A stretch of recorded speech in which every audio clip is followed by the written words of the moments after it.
Congressman-elect Brandon Gill of the 26th Congressional District here in North Texas. Welcome to Eye on Politics and congratulations on your victory. Thank you, it's good to be here.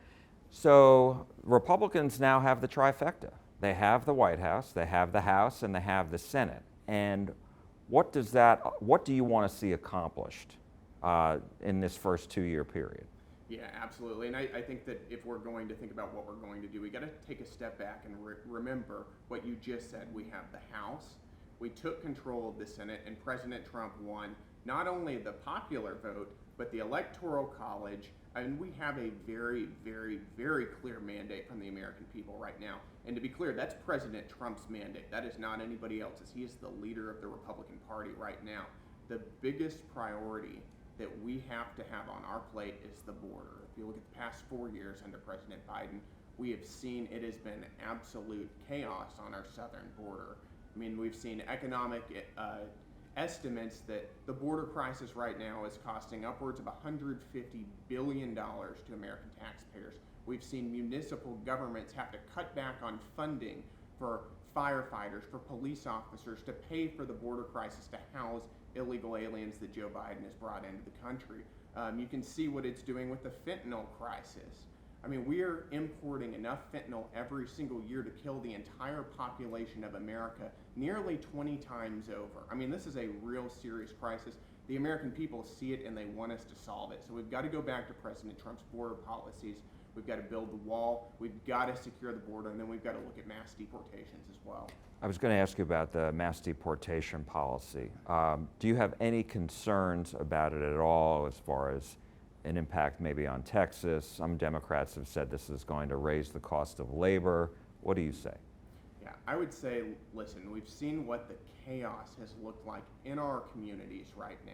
You can see the drugs coming in, the fentanyl that's in our schools right now. You can see the economic impact of what it has, the hit on municipal governments, on the federal government. You know, you have people every now and then, and they'll talk about, you know, it's going to be too expensive to deport illegal aliens. And you got to remember, these are people who came across our border illegally. Joe Biden invited them in, by the way, but they came across illegally, and then we had no problem shipping them all over the country. I mean, Joe Biden paid with American taxpayer dollars, paid for commercial flights to send these people all over the country.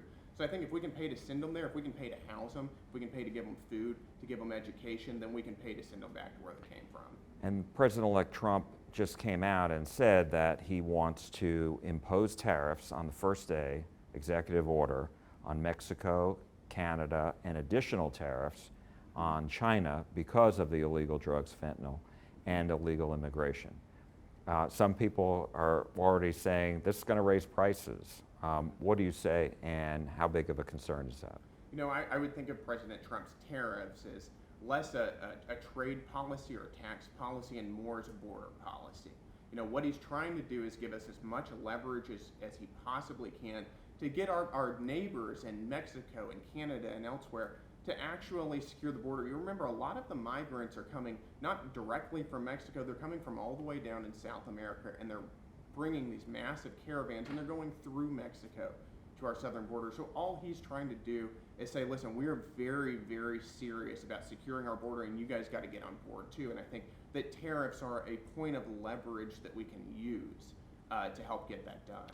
What priorities do you want to see? Because I know you've mentioned the border, but as far as, you know, the president is using executive orders, at some point does there need to be actual laws passed so that executive orders go, you know, they go back and forth depending on who's the president?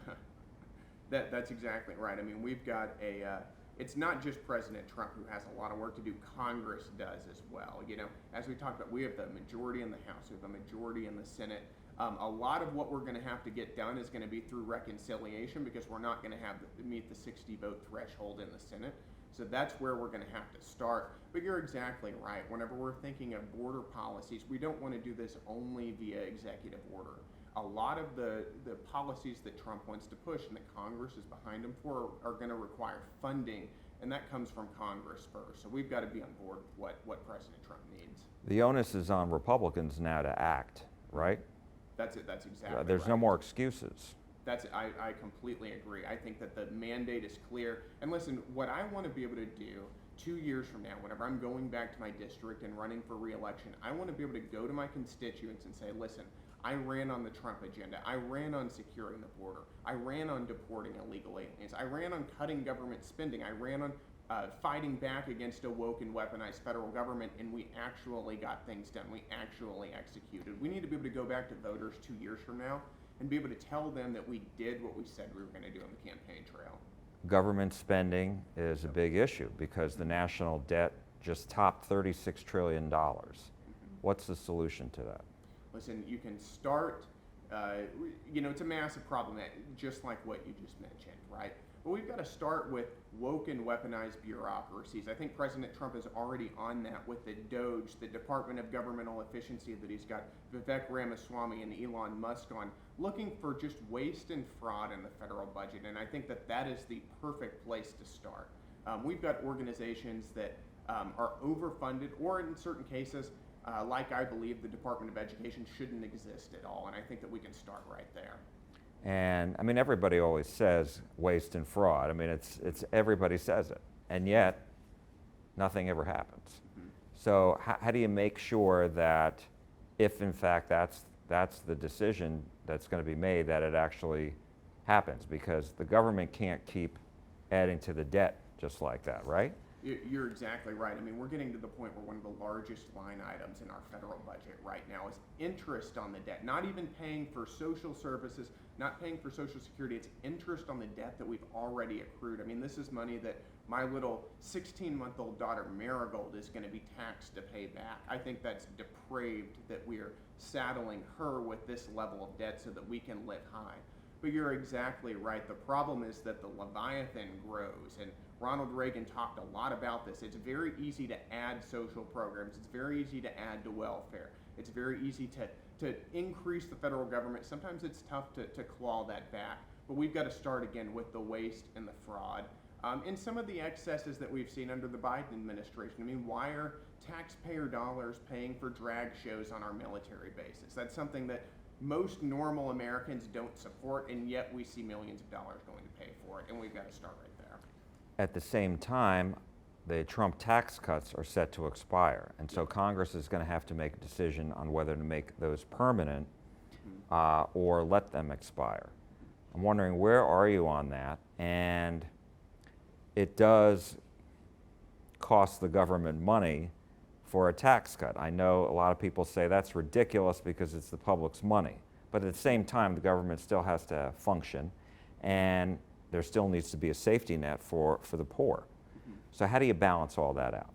Well, what I would say is first of all, we do need to extend the Trump tax cuts. That's got to be one of our top priorities. If we don't, you're going to see a massive hit to the economy. Just like conversely, we saw a major economic boom under President Trump. And I'll remind you that the tax base now, our tax revenue is higher now than it was prior to the Trump tax cuts because we were able to grow our way out of the tax cuts. I wanted to ask you, I was reading that you are going to be the youngest member of Congress. Youngest Republican. Youngest Republican, okay, so you'll be the youngest Republican to join Congress, and at the same time, you were elected freshman class president. So how did that come to be, and how does your quote-unquote youth, how do you use that as far as your priorities going forward? Mm-hmm. Well, I was elected freshman class president, and the idea was I went to my classmates, and you could see their races across the country, right? Everybody ran broadly on the same things, which was the Trump agenda. That was securing the border, unleashing American energy, cutting wasteful spending to bring inflation down, fighting back against the woke and weaponized federal government. We all ran on these core principles, but everybody's got their own focus. Some people are more focused on energy. Some people are more focused on the border. And I said, I want to do everything that I possibly can to make sure that we are all in the best position to execute on the Trump agenda.